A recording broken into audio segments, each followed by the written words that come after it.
Imagine el día en que usted puede meter en una máquina las instrucciones para hacer cualquier cosa. Desde un edificio hasta una torta de cumpleaños, desde una taza hasta un órgano humano para trasplantar. Pues resulta que ese día es hoy.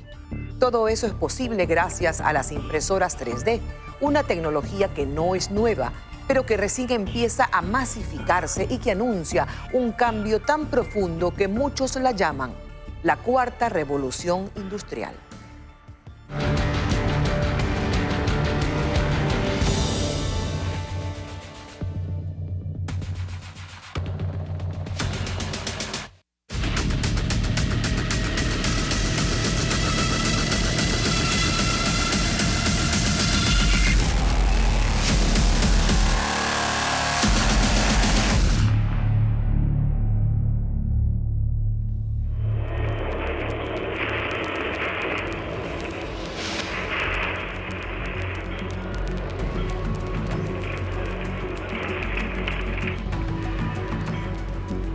¿Será para tanto? ¿Se podrá comparar el cambio que llega de la mano de las impresoras 3D al que en su época generaron las primeras máquinas a vapor? ¿O las nuevas fuentes de energía? ¿O el Internet y las computadoras incluso? Antes de pensar en una respuesta, comencemos con lo básico. ¿Qué es exactamente una impresora 3D? La impresora 3D va a ser un dispositivo el cual me va a permitir inyectar material. Poco a poco podría ser plástico, podría ser metal, ¿sí? A través de fundir el material por capas y luego lo va depositando dependiendo de la geometría. Va creando objetos, va creando mecanismos, va creando elementos, desde muy simples hasta muy complicados. Desde muy simples hasta muy complicados. Desde una impresora a la que se le pone chocolate para que haga apetitosas impresiones como estas,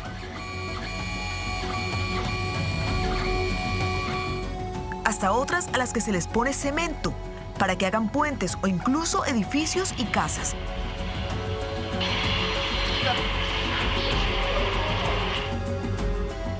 ¿Qué se gana imprimiendo y no construyendo de la forma tradicional? Infinidad de beneficios. En este laboratorio, por ejemplo, que se levanta dentro de la SPOL, nos cuentan del uso de las impresoras 3D en la industria y como muestra nos enseñan una impresión recién hecha. Eventualmente debería ser todo metálico. Es un prototipo para una industria de plásticos que debe encajar en una de las máquinas de la empresa.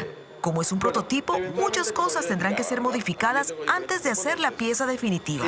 Prototipar mediante mecanizado representa dinero y costo. En el momento que yo me equivoco, me toca volver a hacerlo. Aquí de tal manera de que con una sola vista, con una sola revisión, yo puedo determinar cuáles son precisamente las imperfecciones, los errores y puedo eventualmente hacer las modificaciones en tiempo hasta casi real. ¿Y si se me ocurre que lo quiero más grande, con otras dimensiones? Perfectamente es posible. Y esto funciona para todo tipo de industria o comercio. A ver, por ejemplo, si un programa como Visión 360, por ejemplo, quiere hacer modificaciones o afinar su logo, ¿se puede? Sí, sí, por supuesto. Vamos a verlo.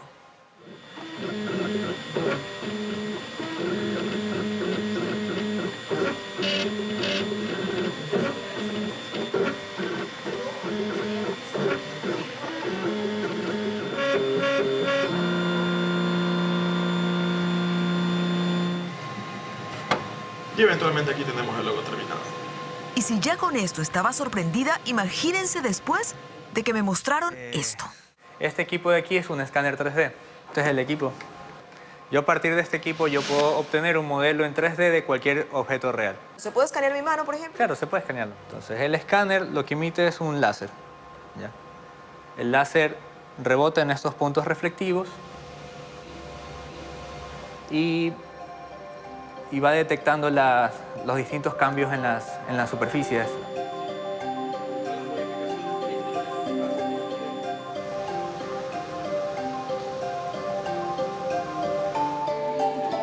Una cosa es que las impresoras 3D sean capaces de imprimir objetos en plástico, en chocolate o en cemento, y otra que sirvan para salvar vidas.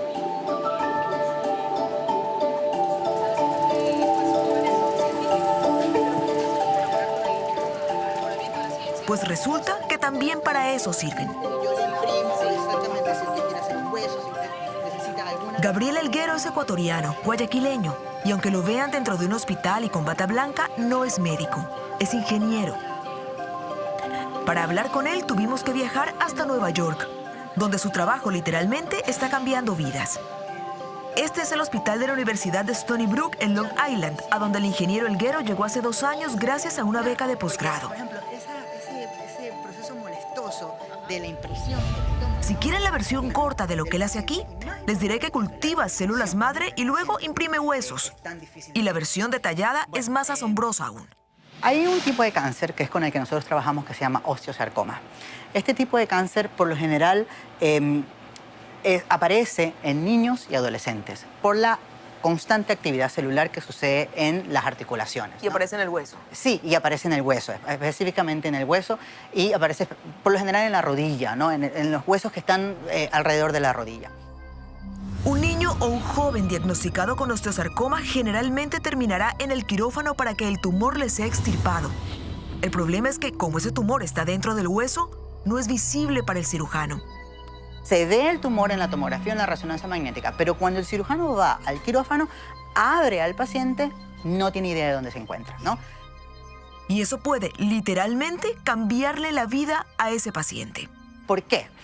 Porque si no se puede ubicar precisamente el tumor en el hueso, hay que cortar de más para dar una seguridad. Porque si el cirujano toca el tumor durante el momento de la resección, eso puede producir una consecuencia catastrófica para el paciente. Ahí es donde entra la primera parte del trabajo del ingeniero Helguero. Su labor es darle alguna herramienta al cirujano para que ubique de manera precisa el área en la que debe cortar. Y nosotros pensamos en utilizar las impresiones 3D exclusivamente para esto. ¿Cómo?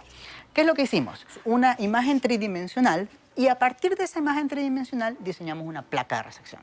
Entonces esa placa de resección tiene la misma superficie que la del hueso y por lo tanto encaja perfectamente en el hueso. Cuando yo diseño esta placa, la diseño con un patrón de corte. Y este patrón de corte me va a dar exactamente la ubicación del tumor en el hueso. Y el cirujano sabe exactamente dónde cortar. Así es, porque el cirujano solamente lo único que hace es seguir. O sea, con esto forzamos al cirujano a seguir este patrón de corte. Y esto es algo que solamente se puede hacer con impresiones 3D. ¿Por qué? Pero su trabajo no termina ahí. Si no La porción de hueso que se le retira al paciente debe ser reemplazada con algo. Normalmente se utiliza un implante metálico o uno cadavérico. Y ambos presentan riesgos. El problema con estos dos procedimientos es que el hueso no va a crecer alrededor de ese implante. ¿Por qué? Porque estamos poniendo algo que está inerte, muerto. Así que lo ideal sería poner hueso de verdad, hueso del propio paciente. ¿Pero de dónde se lo saca? Él me da entonces una clase de anatomía. Comienza por explicarme que los huesos tienen un tejido interno que se llama estructura trabecular, una especie de soporte interior. Creamos un implante en donde se reproduzca la misma estructura trabecular del hueso del paciente. Paremos ahí un segundo. La estructura trabecular del hueso de cada uno es diferente en cada uno. Así es. Es decir, cada cual tiene un patrón particular. Así es. Y lo que ustedes intentan reproducir es ese patrón. Exactamente, es ese patrón. Es justamente el patrón de cada persona.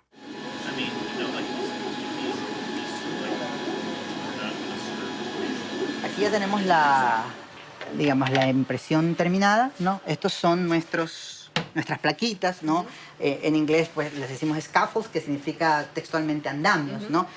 Y estas plaquitas, como se puede ver aquí, tienen el registro de la estructura trabecular del hueso. Exacto. Sí, el patrón exacto. Este es el patrón. Es algo que, digamos, simplemente a través de la tomografía, yo lo único que hago es cortar una laminita de eso y esa laminita la hago este cuadradito. Entonces, esto es justamente estructura trabecular del hueso. Y ahí es donde entra la segunda parte del trabajo que realiza el ingeniero Helguero. Encima de esto y alrededor de esto nosotros ponemos las células que van a ser cultivadas en un medio y luego de que las células se cultiven alrededor de este implante, les vamos a decir a las células que produzcan hueso. Les decía que esta entrevista fue hecha en Estados Unidos porque él desarrolló su proyecto allá gracias a una beca. Pero la beca termina este mismo año y lo que quiere es seguir con el proyecto, pero en Ecuador.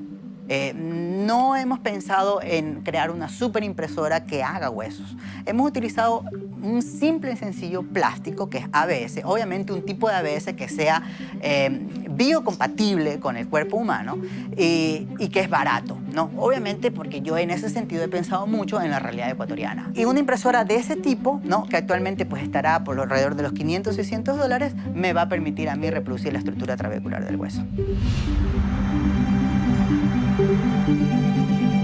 ¿Y qué tal si hubiera pioneros que decidieran enseñar los secretos de las impresiones 3D en las universidades?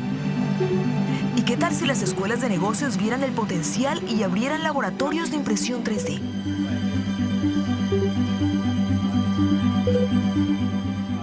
We have 3D printing, innovation, and design classes.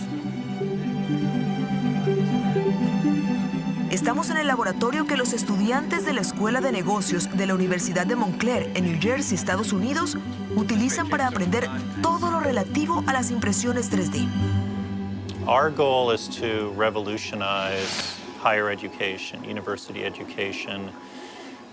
Universities have traditionally been about transferring information and research. But what this allows people to do is become inventors, creators. And creativity has never been at the heart of universities. Por eso aquí, necesitar algo no es sinónimo de salir a comprarlo, sino de diseñarlo y hacerlo. Well, I think, you're only limited by your own imagination. So whatever problems you need to solve, we've gone quite large in that area. So we have an entrepreneur in residence now that is 3D printing a dress that she's designed. It's over 6,000 small pieces that she has designed and pieced together. So I have an example here where this is one sheet and multiple sheets get put together that she's designed. En este laboratorio están convencidos de que la impresión 3D será la tecnología del futuro y que saber utilizarla a fondo les dará una ventaja en el mundo laboral. Probably in a couple of years, maybe 10 years or so, I think we would be able to have 3D printers in houses, and we'll just print things out ourselves and buy the filament ourselves and just print the designs, maybe buy the designs. So it won't be in the stores so much. We'll kind of just be printing on our own, but the stores will design the templates and sell them online. Pero, ¿por qué si esta es la tecnología del futuro todavía no se ha masificado? ¿Por qué no ha pasado como con las computadoras, por ejemplo, que se han convertido en una herramienta de uso cotidiano? Por varias razones. La primera es su precio. Hablamos de cientos de dólares para las impresoras más básicas y cientos de miles para las más industrializadas. Y el otro motivo es que aún hacen falta conocimientos especializados para poder diseñar y así decirle a la impresora lo que uno quiere que imprima. Es verdad que pueden descargarse plantillas ya hechas desde internet, pero si se quiere aprovechar a fondo una de estas máquinas, habrá que aprender al menos lo básico en materia de diseño. Por eso la visión de este laboratorio en Estados Unidos para incluir la materia de impresión 3D. Y por eso la sugerencia de quienes manejan este laboratorio en Ecuador, para que la enseñanza empiece incluso antes de la universidad. Yo creo que también se debería incluir lo que es la revisión curricular en cuanto a primaria, educación primaria. Y poco a poco, pues, las generaciones van a ir de manera intrínseca adquiriendo este conocimiento. Preguntábamos al principio, ¿será para tanto el cambio que generará en el mundo la utilización de las impresoras 3D? Él se aventura a dar una respuesta y a plantear un universo que a lo mejor está más cerca de lo que imaginamos. We need a spatula, right, to make breakfast, right, for eggs and pancakes, right? And maybe your spatula breaks or it burns and you need a new one. So what if instead of ordering a new one or going to the store to buy one, right, you just download the file and 3D print it, right? Or if you need screws and they're a specific screw, instead of going store to store to store to find that screw, the manufacturer makes that screw available at the hardware store or Amazon, right? And you download the file, you purchase the file, and you print the specific screws that you need, right? So that's, I believe, where we're going 5-10 years for every consumer.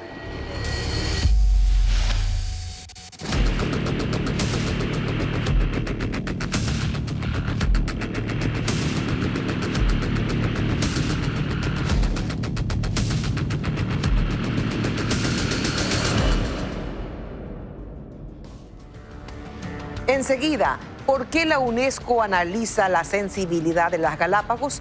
Se lo contamos al volver. Esto es Visión 360, tercera temporada.